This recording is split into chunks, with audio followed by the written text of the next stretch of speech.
Okay.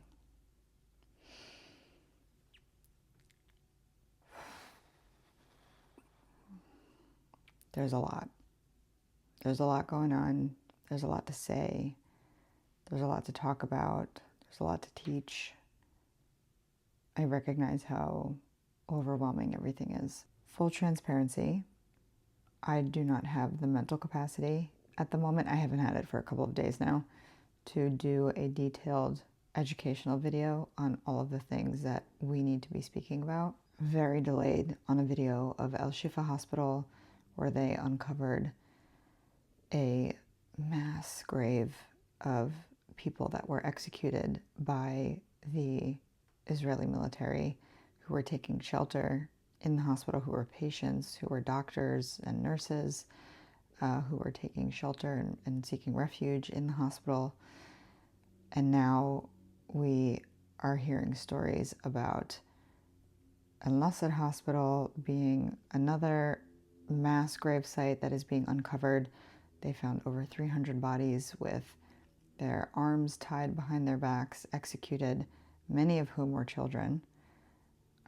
I've been trying to figure out how to do a video on the Gaza Freedom Flotilla, which is a ship that was supposed to be setting sail out of Istanbul with 5,500 tons of aid for Gaza and 1,300 aid volunteers from 36 different countries that were attempting to break the siege on Gaza.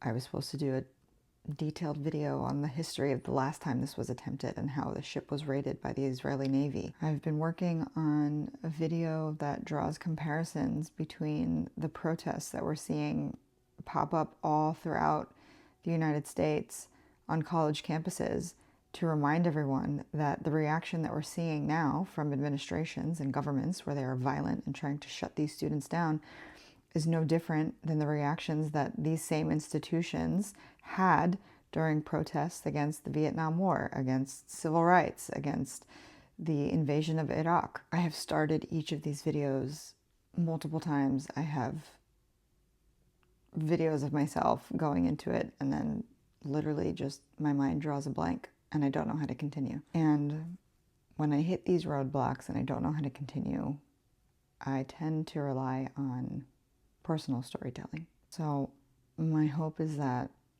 I can continue to keep Palestine and Gaza top of mind for you with a story that was prompted by a video I saw a couple days ago that I can't stop thinking about, of a dog on a beach. If you haven't seen that video yet, this is it.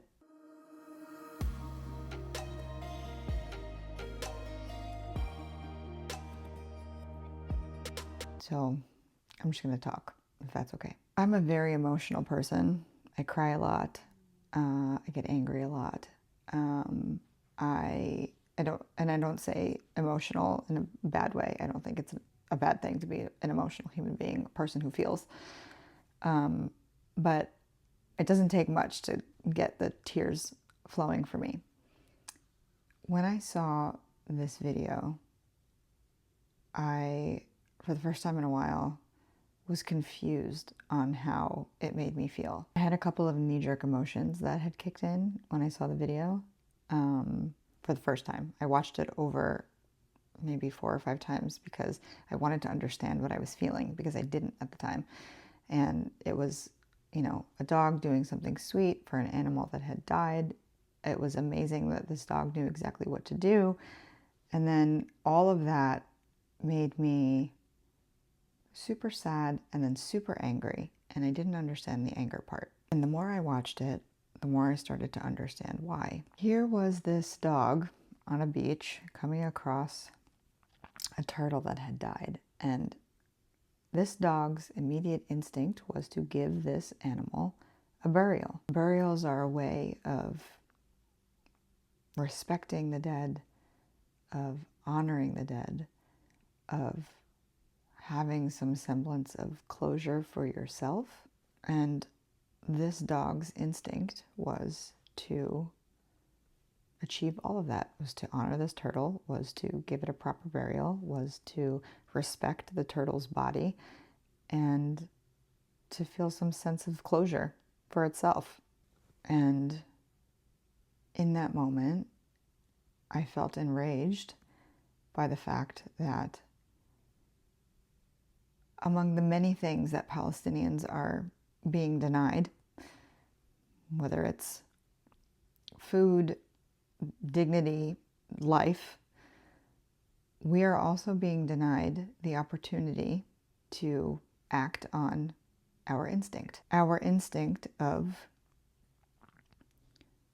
giving those who we have lost proper burials, respecting their bodies, honoring their lives, and having some semblance of closure. We have been robbed of all of it.